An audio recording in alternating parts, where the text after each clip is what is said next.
So yesterday I did the first video about one of my subscribers who'd got in contact with me via email. Then I've got in contact with him, phoned him back, got to know him a bit now, Dave H, and put on the first video. So you've heard and you've seen the first video about Dave H. This is the second video. So he's gone over there, he's met this girl first night basically. I'm not sure that's a really good move. Normally you want to go and have a good sleep and get to know the Philippines a bit, but this guy just jumped straight from the fryer into the frying pan. I'm not recommending that you do that, but there's horses for courses, everybody. You know, you've got your own mind, you've got your own opinions, you're a big boy now, you've got your big boy pants on, so you can do what you want. So that's what he did. He had a great time for 3 weeks. He did say he had a really good time, and that, to be fair, what he spent on the girl would have been, I don't know, it sounds horrible, but it was cheaper than if you'd hired a tour guide, because he got to see some really nice places. Actually, he got to see some places that he wouldn't have seen otherwise, that this girl, obviously from the Philippines, knew everywhere. The cheapest restaurants, the cheapest places to go, the cheapest bars to have a drink in. She knew all the places. So he said to me, you know, I don't want it to sound callous, but alright, she charged me £15-20 a night when I first got to meet her for sleeping with her. I treated her well, took her around places. In the end, she didn't charge me anything because we decided to become girlfriend and boyfriend, so that was fair enough. But if I'd have paid a travel guide that, it would have been double that. So he was looking at it as being a businessman. He was looking at it as a business proposition, which is, to be fair, that is what it is, isn't it? If you meet one of these girls in the bar, it's a business proposition. They say prostitution is like one of the oldest traditions ever. It is even in the Bible, so it's been going on for a very, very long time, and it's a business proposition. So yeah, he wasn't disgruntled by it all. In fact, when I think about it, you know, if that's the way he wants to look at it and he feels good about that, then fair enough. Probably is cheaper than, I've had a few tour guides. I've had some brilliant tour guides, and I've had some really crappy ones. So yeah, it's definitely going to be cheaper than a tour guide, that's for sure. So yeah, he went back to the UK and he went back to work. He's a self-employed guy and he went back to work. He had a business. I don't know what he did. I think he'd done designing of homes or something. He was a fancy sort of thing, designer, architect, something like that. So he was earning not bad money. If you do that sort of job in the UK, you're probably earning quite good money, maybe 60,000-70,000 a year. We haven't gone into that. I don't know exactly what he's earning, but I'm just surmising it's pretty good money if you've got your own business, got your own clients. So he went back to UK for 4 months. After that, he decided he'd been in contact with his girlfriend for a while. He's sending her £50-60 a week down to her island. She's with her kids, she's with her family. That was all proven to be legitimate. She was not working in the bar, so everything seemed to be going really well. You know, he did realise that he jumped from one relationship into another, so he was on a rebound, but he did have feelings for the girl, and he thought she had feelings for him.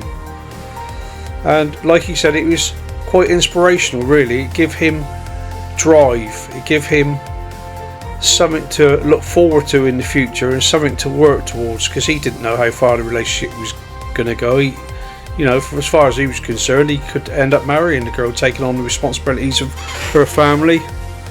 So he took it pretty serious. It wasn't just a fickle thing for him.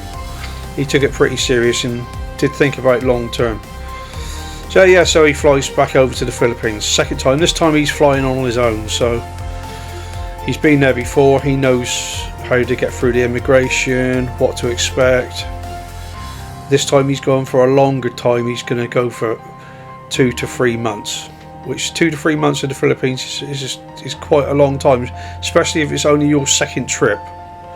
Alright, this guy's got money, so if he needs to cut his trip short, it's easy for him to go up to the office of the airline carrier and change his ticket for a few £100. It's not a big deal for him, so it's not as though he's stuck there.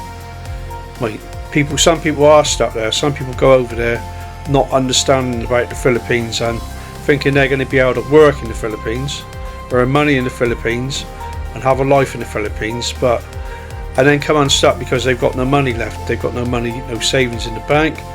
They've got no family that can help them out. So I've known people that have actually been stuck in the Philippines, can't afford to get their visa, so then that becomes another problem, another rolling problem.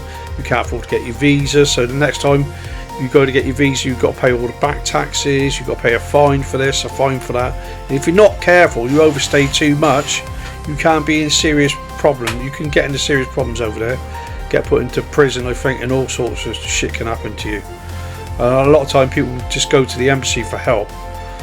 So you got to think when you're going over to the Philippines, if you don't know the Philippines and think you're going to get helped in the Philippines, you're not going to get helped in the Philippines unless you've got family and friends over there. They're not going to financially help you because a lot of them are not in that position to be able to help you. Because the cost of living now is quite high in the Philippines, inflation is quite high, but the wages have not gone up like the UK. The wages have gone up so slow compared to inflation that nobody's got money. And it's not like UK, we've got a little bit more money than most of the average people in the Philippines. So most of the average people in the Philippines, let's take for example a builder over in the UK, and if you're in the Philippines and you don't know this about the UK, you're going to say, wow, that's a lot of money. So a builder in the UK, a good builder, can be on £250 a day. That's what they're paying now in 2024, £250 a day. So what's that, £1,250 a week? Now, that's not take home. You've got to take 20% tax out of that. Then if you're self-employed, whatever tax you're going to keep back for the tax man and your national insurance contributions. So just say, for example, you take £900 home a week. That's a lot of money in the Philippines. That is a hell of a lot of money in the Philippines. Most people are not going to earn that in a month, let alone a week. So a week's wages for somebody in construction here is a month's wages in the Philippines. So in the Philippines they earn about, I think the average cost of a builder, a mason or a carpenter is about 400 to 500 peso. So that's not even, that's like £8 a day. So you're saying they're getting paid £8 a day, and in the UK a carpenter is getting paid £250 a day. So you can see they're not going to have any money to help you out if you get stuck in this shit, unless your girlfriend or whatever has a rich family. So Dave H's girlfriend is not from a rich family.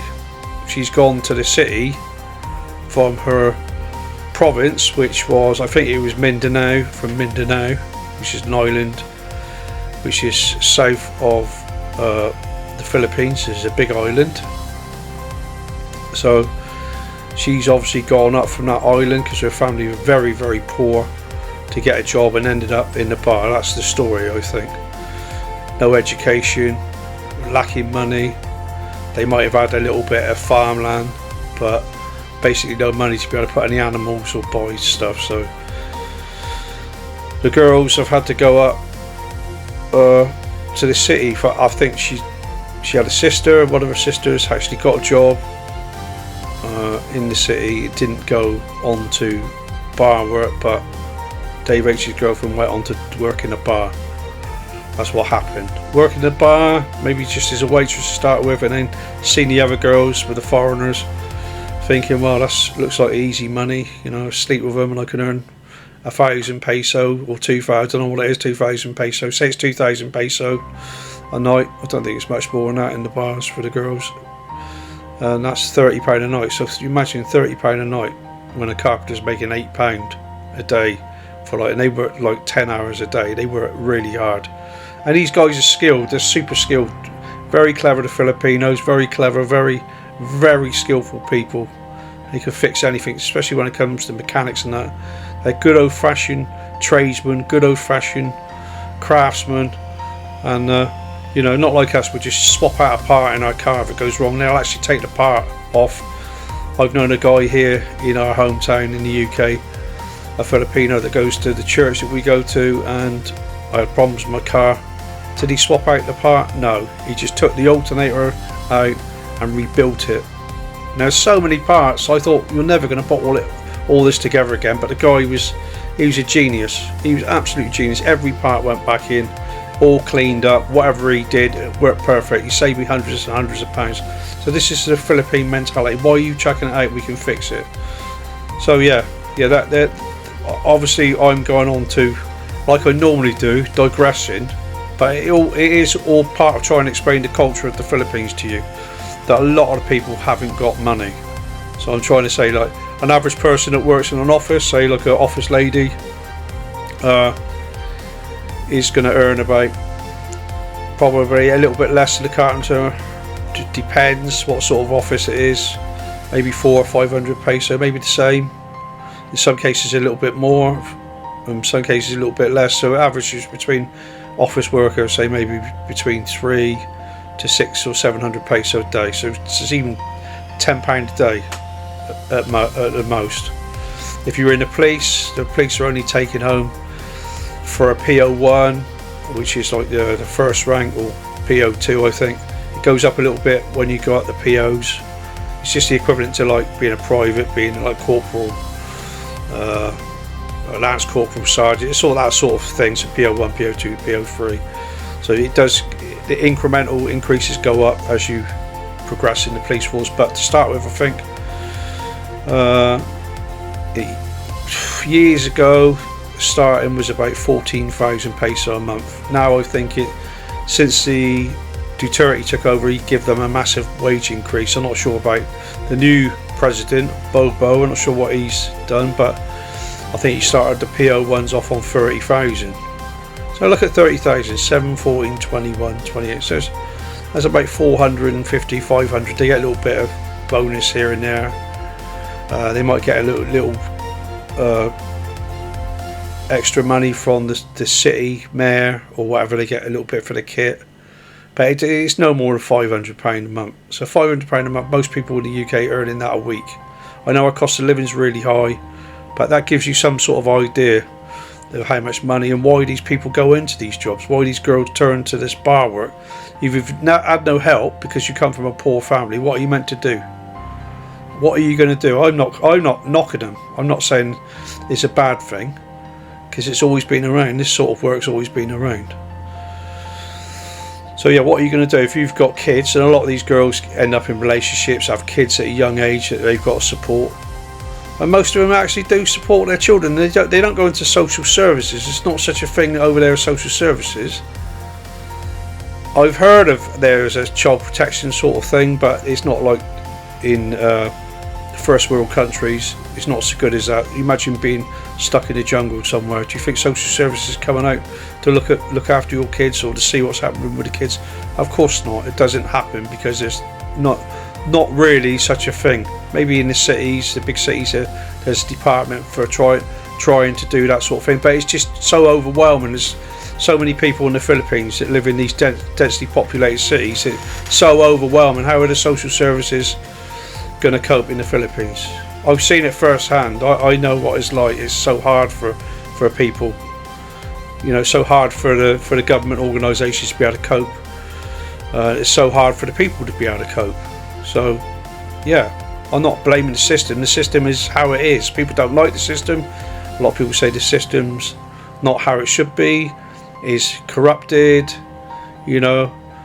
You got all scandals left, right and centre. The money's not being directed to where it should be directed. But I can look at that in the UK, exactly the same in the UK, but you don't see it. They hide it so well in the UK, but recently they're not really hiding it so much. They're being a bit more blatant about it, about what they're doing with our money. But the English people just won't put up with it. They'll put up with a certain amount and then they'll just go mental. And the Philippines is... The Philippine system's always been like it. It's never been any different, and people don't know any different. So generations grow up not knowing any different in the scandals, in the corruption. So like any country, the money's not really directed into the right places, is it? The UK, it's not directed to help the working class people. It's directed to help big business companies, and a lot of the time the MP's friends. It gets directed to their businesses. Alright, you might say, oh, that's a load of bollocks, but that's not a load of bollocks. You see that happens in all countries. The rich and powerful are there because they want to look after their own. They don't want to look after the people, they want to look after their own. That's why they want to get into that position, because then they can help control all the money, all the taxes that come into the country. So yeah, what chance have these girls got from these villages? They got no one to help them with their kids. There's no social security system as such in the Philippines, so you're not like in the UK. People get a free house, they get money weekly, they get a family allowance for their kids, they get money for food for their kids, they get help with their council tax, they get help if they want to try to look for a job and trying to retrain or do a course. There's a lot of help in the UK compared to Philippines. So it's diversely so different in the Philippines. If you go there without any money, don't expect people to help you, because most people can't even help themselves. They're struggling from day to day, like a lot of working class people in England now. We're struggling day to day with all the increases in fuel, gas and electric, with all increases in petrol for our and diesel for our cars, with all increases for everything, for food, for day-to-day living. We're struggling in the UK. So you imagine how hard it is in the Philippines. So I'm not knocking these girls for doing these jobs. I'm not saying it's a great thing. I'm saying they shouldn't be in that position in the first place. They should all have a chance to be able to be educated and then get a great job somewhere and be able to look after their kids without having to put themselves at risk of abuse, of catching sexually transmitted diseases, of being trafficked and stuff like that. So I'm not sticking up for it. I'm just saying you can see where it's all come from. So yeah, so Dave H goes back. He's gone back this time for 3 or 4 months to stay with the girl. He gets there to the airport and meets the girl. They go off and have a great time, and that is the start of his next adventure. As I've gone on this video for a while, 17 odd minutes, breaking down some of how the Philippines is, I'm gonna have to carry on Dave H's Philippine experience on the next video 3. I didn't know I'd be going into economics and stuff of the Philippines, but that is important to know that about. If you've never been to the Philippines, there's a lot of poverty there.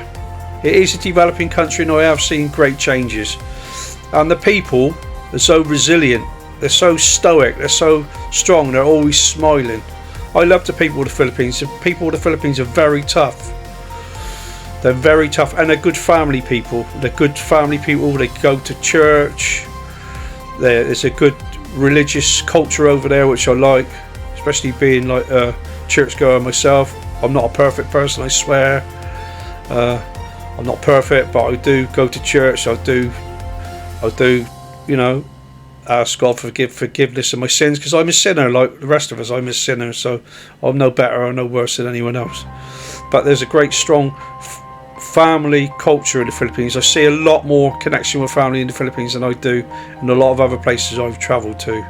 It's a strong tie to religion, a strong tie to family bonds, and they really do try to help their children. But unfortunately, yeah, again, it's governments and local authorities that probably misdirect the money sometimes not in the right direction, you know. I'm not saying that for every place in the Philippines, I'm not saying that for every barangay, I'm not saying that but if you're poor, it's going to make you more susceptible to crime, to fraud, to deceiving people. It's just the way it is in the world. If you're poor and there's no other way, what are you going to do? You're going to turn to prostitution, you're going to turn to crime, you're going to turn to stuff that's illegal, because you've got to survive somehow. It's survival of the fittest. So if you go to the Philippines, yeah, if you think you're going to start a business in the Philippines also, which Dave H was talking about, his girlfriend was on about starting a business. They've been talking on the phone, let's start doing this, doing that, buy some pigs for the land, buy a taxi, buy a jeepney, buy this and buy that. Think very hard, because 9 times out of 10 it's going to end in tears. 9 times out of 10 it's going to end in tears. You're going to buy the pig, something will happen, medical expenses, you might get away with a couple of pigs, you might make a little bit of profit, but eventually it will not succeed unless you keep putting a lot of money into it. Taxi business, I've seen a lot of people do the taxi business, buy a taxi, rent the taxi out to the driver doesn't look after the car, and it costs a fortune to keep repairing the taxi, and they might only charge the driver £1,000 a day, and it just doesn't become cost effective. Same with a tricycle, now it's e-bike, same with the e-bike. Whatever you do, you're not going to be able to do it yourself. Can you imagine yourself driving an e-bike 10 hours a day, 25 peso, 50 peso, whatever, to go there, and you've got to do that all day in that hot climate? You're not going to want to do it yourself, you're going to rent that bike out. But yeah, you might see for a little while you're getting 200, 300 peso a day for renting that bike out, but then suddenly you have a massive repair bill, the batteries will go, or the car breaks down, new tyres, and over years it just doesn't become profitable. It won't become profitable. Some of you might have made a profit, you might have bought one taxi, but you might have started that a long time ago when you could actually make a little bit of money. But same with that, same with a lot of business. I've tried it myself, me and my wife tried it myself, businesses, fishing, bought a fishing boat, we've done a fishing boat, we bought a fishing boat, beautiful, I went out on a fishing boat so much with the guys. Most of the time we're not catching any fish because it's overfished in the seas, you're not catching a lot of fish. So before you know that 30,000, you've got to keep that boat, repairing the boat, the engine, you've got to get your fishing line all the time, get a net, fuel for the boat. Then it's your time at night time for fishing. If you're long line fishing, takes a long time. It's very dangerous as well. You got to factor in the dangers for these businesses. It's very dangerous. So we tried fishing, it was no good.